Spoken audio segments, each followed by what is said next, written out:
Hi, we're in the middle of July here, and I am pruning the apple tree.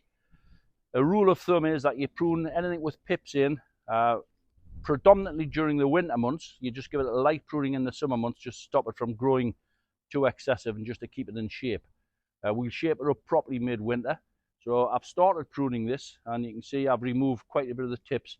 The other side of this tree still needs to be pruned, which I will go around and show you what to do. Behind we've got the plum trees, so anything with a stone in it, whether it's cherries, plums, anything like that, they need to be summer pruned. It hasn't been pruned for a couple of years, so I'm going to come back next week with a long lance and I'll prune on the plum tree.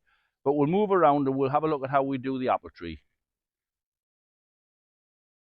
It's been pruned round to about here, but I'll just take the secateurs as enough for the moment. Basically, this is all new growth. There is fruit down here up to where it was pruned last year. So what you can really do is come up 4 leaves from there. You don't need it too long. Take it to an outward pruning leaf where it will produce a new spur. So we've got that. We don't want it crossing over.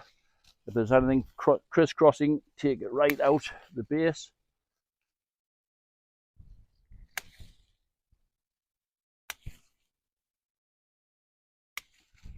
And it's just really to keep the apple tree in shape, stop it from getting too big.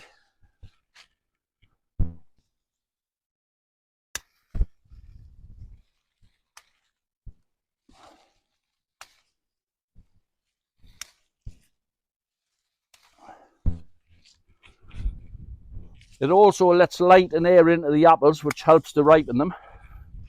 We'll be able to see the apples when I'm finished pruning.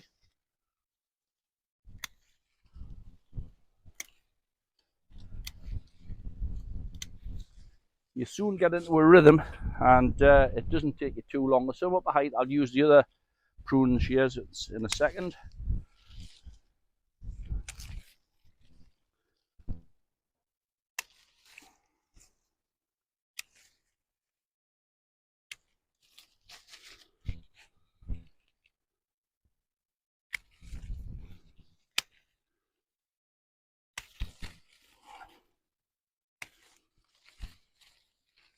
More or less get the gist of what I'm doing here at the moment.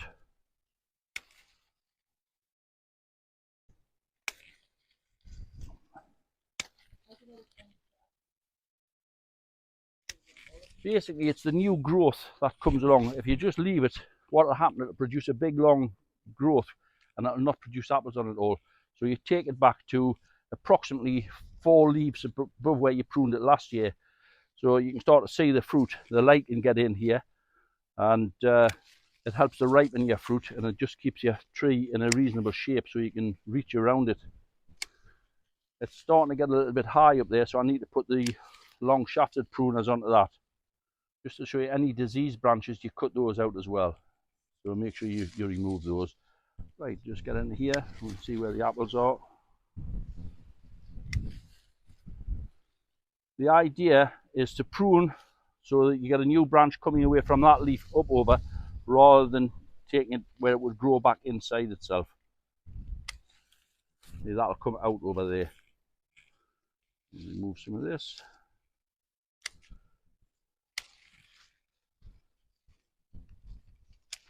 There's some more diseased branches. We'll remove that.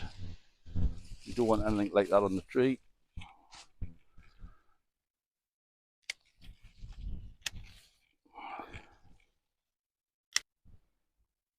Right, you get odd branches which shoot away. You can see that's all new growth. That's going to end up really just a leggy piece. So we'll just take it right down again. Some of them you only cut the tips off. Take the tip off that one. One there.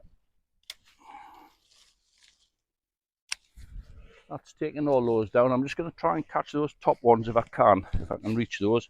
If not, I might need to bring a pair of ladders. These are handy because they're extendable. Right, we'll try and reach up there.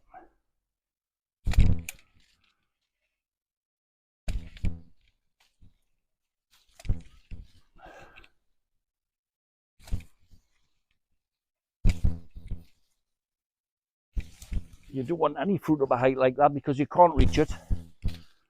So it's best to take them right down.